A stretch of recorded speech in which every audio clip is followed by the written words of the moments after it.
Big stepping like top floors. Only stay the course, you probably heard it before. And giving no remorse, still never taking a loss. I've been this way since born, 94.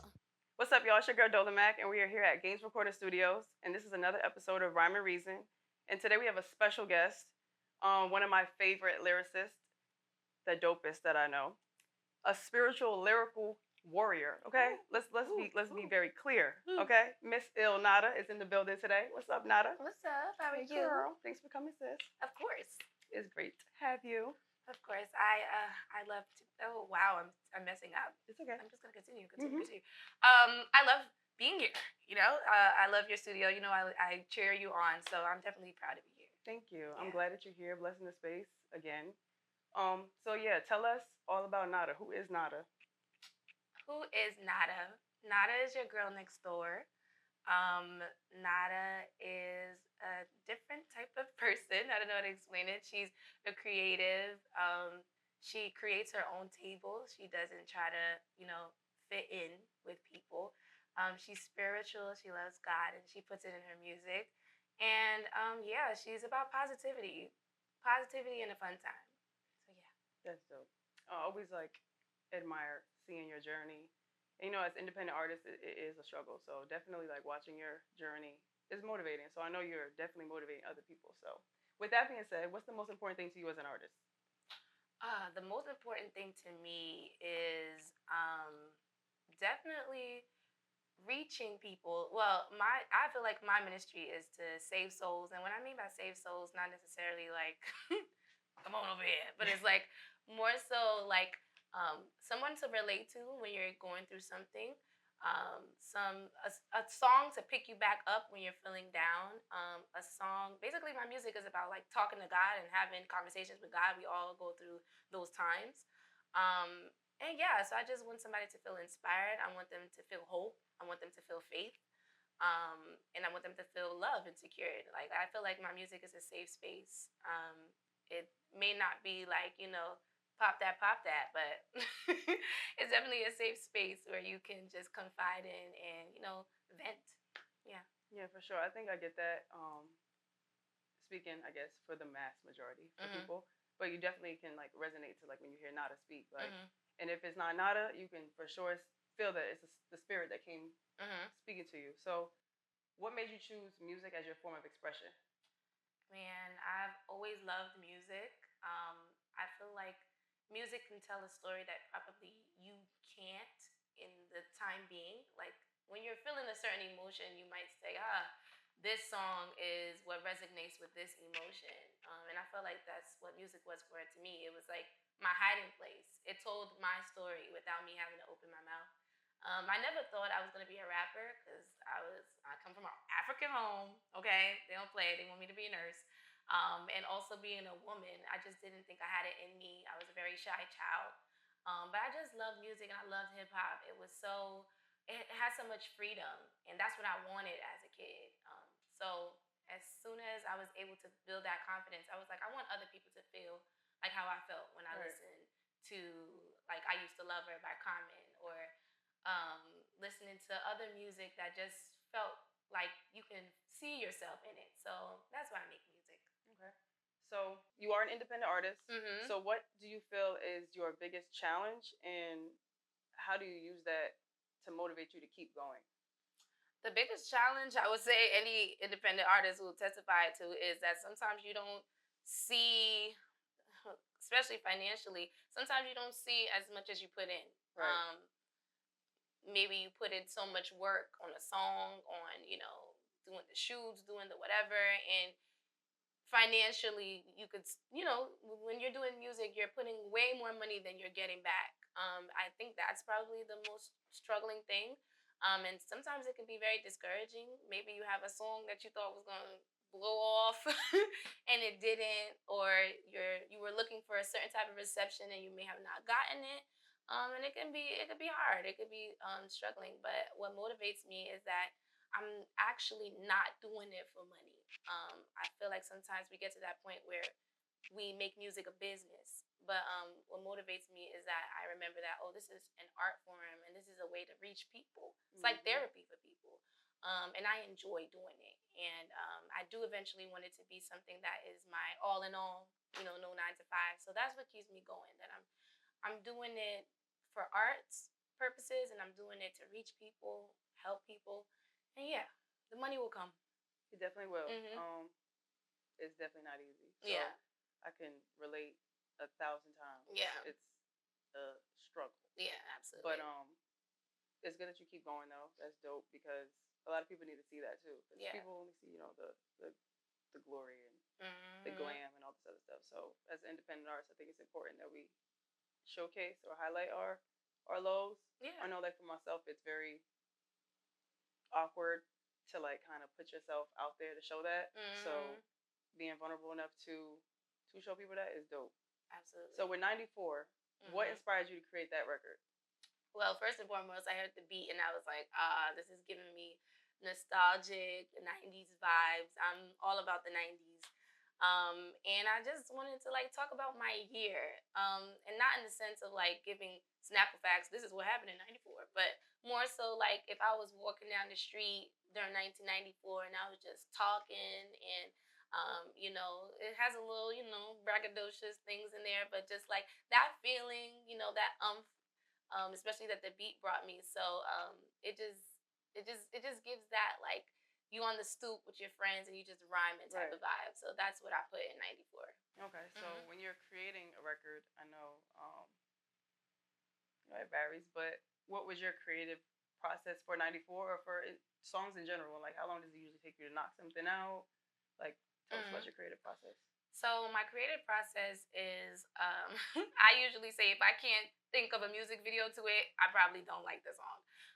My creative process is actually me seeing myself in the song, if that makes sense. Like with 94, like I said, I physically saw myself like walking down the street and just rhyming. And most of the time with music, it's like visual to me versus just writing it on paper. That's definitely my creative process. For some reason, I don't know if it's like ADHD, but I can't create sitting down. I could, but it's like I gotta be moving either in my car, either walking around in the shower. I do write sitting down, but most of the time I gotta be moving. Um, some days I will work on a song for like a week, 2 weeks, depending on what I'm trying to say and what I'm trying to get out. And sometimes writer's block happens. Some songs can take like an hour, maybe 2 hours. So it all depends. 94 was pretty quick, probably like a 2 hour thing because I'm a perfectionist. But yeah, my creative process is all over the place. I think like with songs when artists are like, hyping themselves up for some reason, like from the past conversations I've been having with artists, is just like those songs get done so fast versus when you're trying to like really be meaningful with a message. It's just like, damn, but like when you pop in your shit, it's like even like the most humble person, like they're knocking it out super fast. So every time I talk to an artist and it's a song about like bragging and boasting in a positive way, like like, oh, this took me like 15 minutes, an hour, like, and then when it's something really deep, it's like, yo, I was working on this for XYZ. So it's dope to see like different processes and just learning an artist and learning about their process. So that's dope. Absolutely. How would you describe your music to someone who's never heard it before? My music is spiritual. Spiritual, boom bap, lyrical. Yeah. Spiritual, miracle. No, but yeah, it's spiritual, lyrical, boom bap. I don't want to just say boom bap, but just spiritual, lyrical, hip hop. Like I'm about hip hop. Whatever the real classic hip hop is, I'm about that. Yeah. Yeah, that's fire though. All right. What do you hope listeners take away from your music, like with the messages that you're trying to convey? I hope people learn about themselves more. I hope people learn about God more. I hope people kind of learn that positivity could be dope. Because I feel like there's a lot of negativity now, and negativity sells. And it's cool to have fun and stuff, but I feel like there's no balance. Right. I feel like back in the day, like you can hear That Thing by Lauryn Hill and Lil' Kim, whatever song she got, and it'll still serve as space and it'll be a balance. But now it's more like yeet. So it's like I just want people to like see that positivity could be dope. You don't gotta be talking about anything crazy just for stuff to sell. And yeah, and just lyricism and thought-provoking words, let it be brought back to. So yeah, learn about yourself, guys, and here's some thought-provoking words and some good stuff, you know. That's definitely important. I think, balance is definitely needed. Yes. In the game today, right now, the second ahora. For sure. I don't know any other words for now. And now. I mean, no other language for now, but they get the point. What's something you're looking forward to on your music journey, in your career? I'm looking forward to, of course, not having to go back to work. Okay. I'm a teacher, by the way. But also just creating a safe space for people like me. I feel like I was, again, like I mentioned before, I was trying to fit in, especially in the rap industry. I was trying to find my place with certain people and trying to get the, claps and the hoorahs from certain people, especially in the Jersey scene.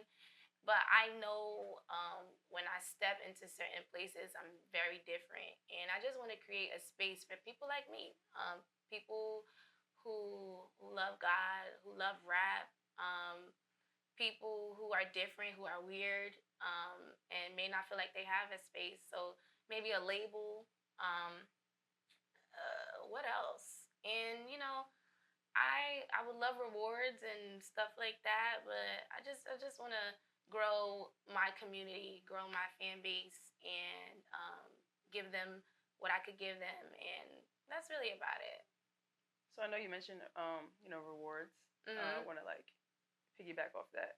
So being from Sierra Leone, how is that like getting the recognition from your home country and just them?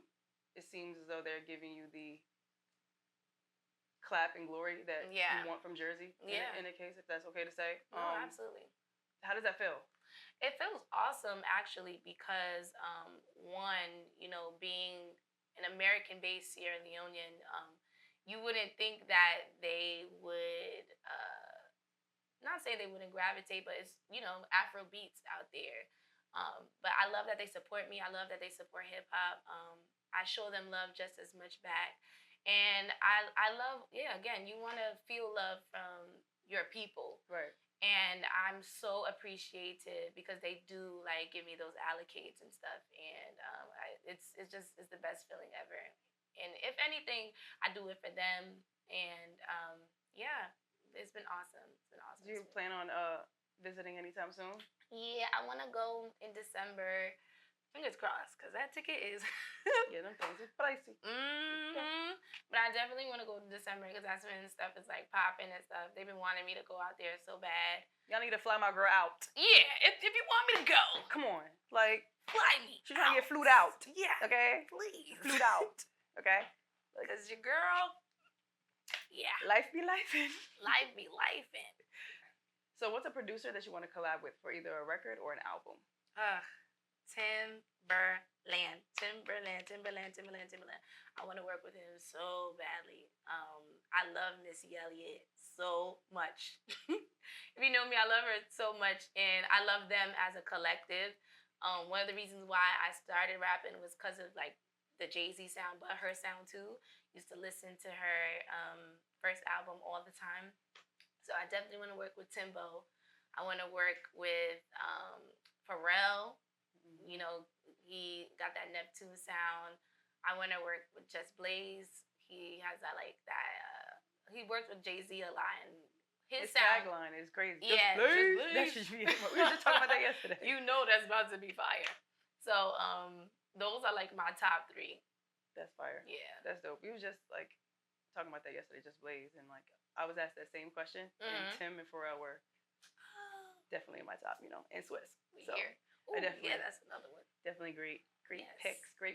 Yeah. So if you had if you could name your own and create your own genre that you would fall under, what would you call it? Ooh, ooh, ooh, ooh, ooh, ooh, ooh. Oh boy, this is a hard question. One of them ones.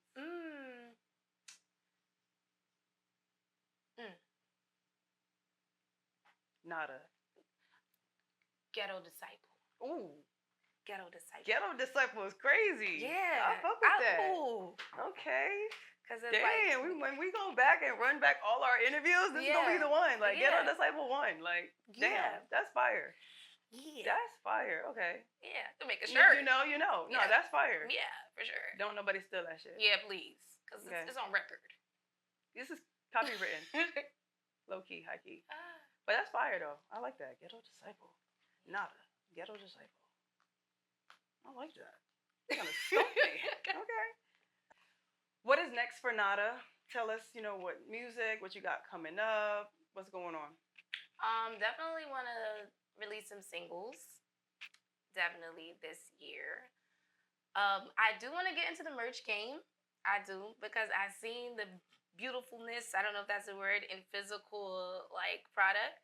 And I love fashion too, so I definitely want to tie in that into the music. I definitely want to do the finally too. A lot of people have been asking me about that since. Classic. Yeah. Yeah, but and also connecting more with my fans, because I'm one of those people who will bloop, bloop, bloop, and then disappear.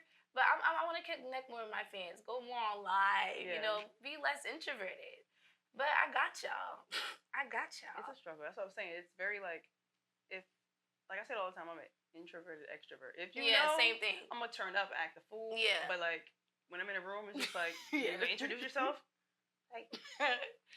Exactly. It's weird. It's definitely trying to get used to that. So that's what I'm saying. When you blow up, because it's not an if, but when. Mm-hmm.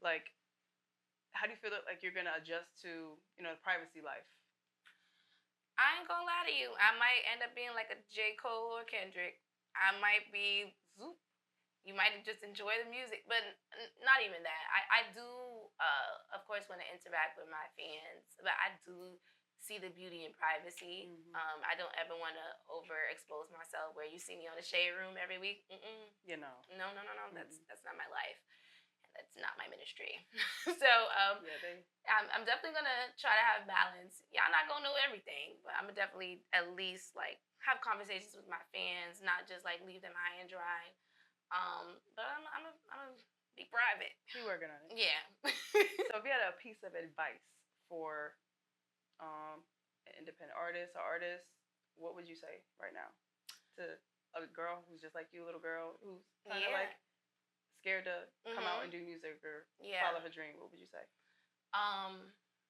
For one, I always say don't trade in your morality for people.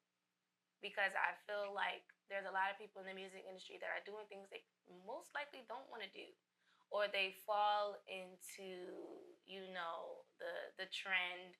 Or just things like that. Just bending certain things or values that they already have just to make it. I would say 100% do not do that. Be yourself authentically. And just know that there's space for you. Because I felt like there wasn't space for me. Somebody who came from where I came from, trying to be spiritual, trying to be, like I said, ghetto disciple, trying to reach people in communities that don't feel like they know God or something, but also having that hip-hop essence, having that come as you are essence. I just feel like just create your own space, your own lane. We have the technology now to do that. You don't have to be like somebody else to find an audience.